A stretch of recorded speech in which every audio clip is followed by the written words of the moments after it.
Hey, what's going on, y'all? I want to read you guys an article I read on Johnny Gill from a previous altercation he had that he's taking action on now.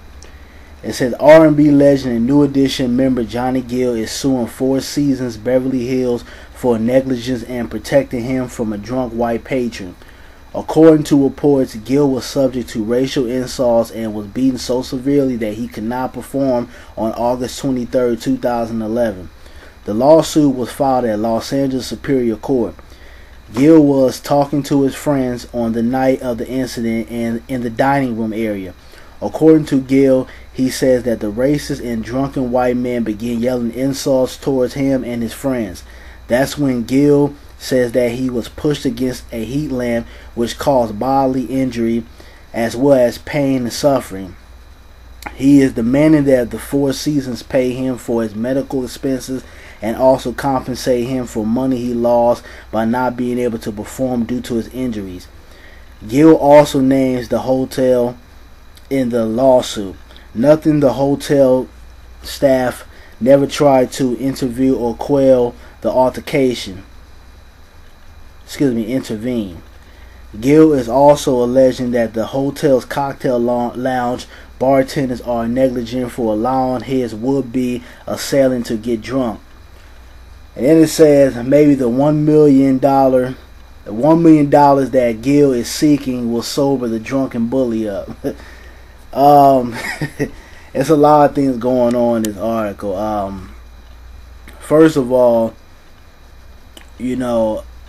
Johnny Gill, I give him a little credit for, trying to hit him in the pockets, because a lot of times I think, black people don't do that. We tend to want to be aggressive physically, and we don't do like the white people do and sue and get money out your ass and hit you in the pockets when it comes to certain situations like this. And that's why, me and several other YouTubers on here always say control your dollar, because the dollar bill gets everybody's attention.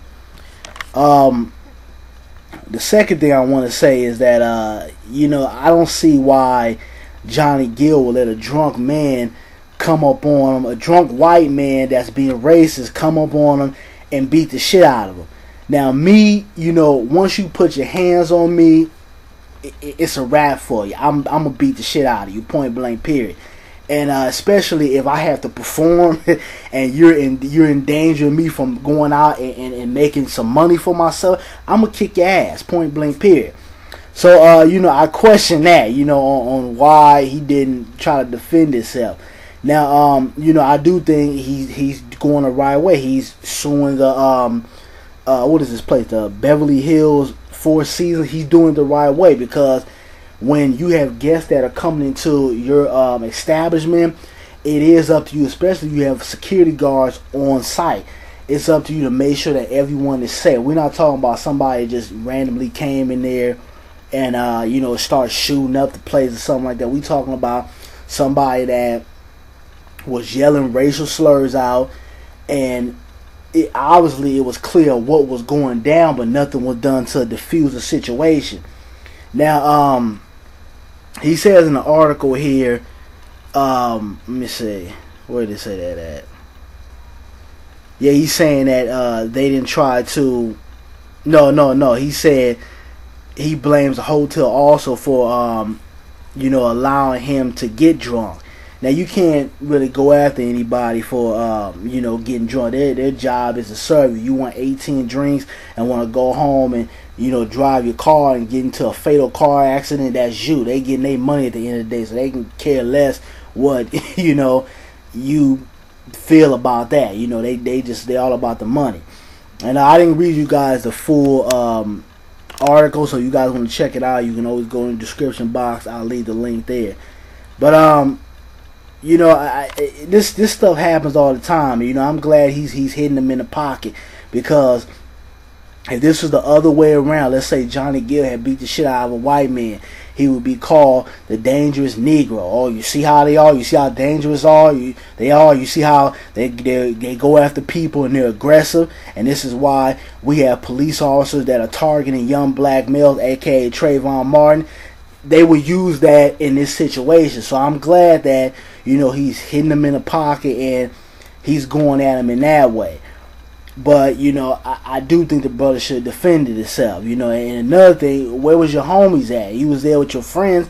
None of them trying to defuse the situation. All y'all didn't, you know, beat the shit. Like, I mean, me, for an example, if I go somewhere with my homeboys and stuff, you know, we all from the hood, you know. We educated, but we from the hood. And if you put your hands on us, we beating the shit out of you, you know, right there on the spot. There's no questions asked.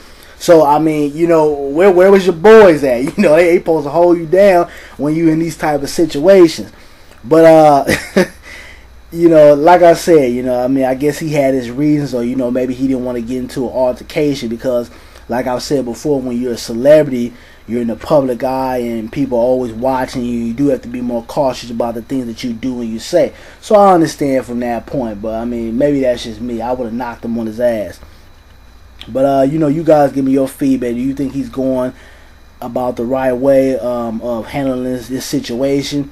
Or do you think, you know, he should have handled it more right there on the spot? And you guys give me your feedback. But, you know, this is crazy. And, you know, white folks is getting bold out here. You know, they saying all kind of racist shit. And they showing their face now. You know, they getting bold. And let me say one more thing.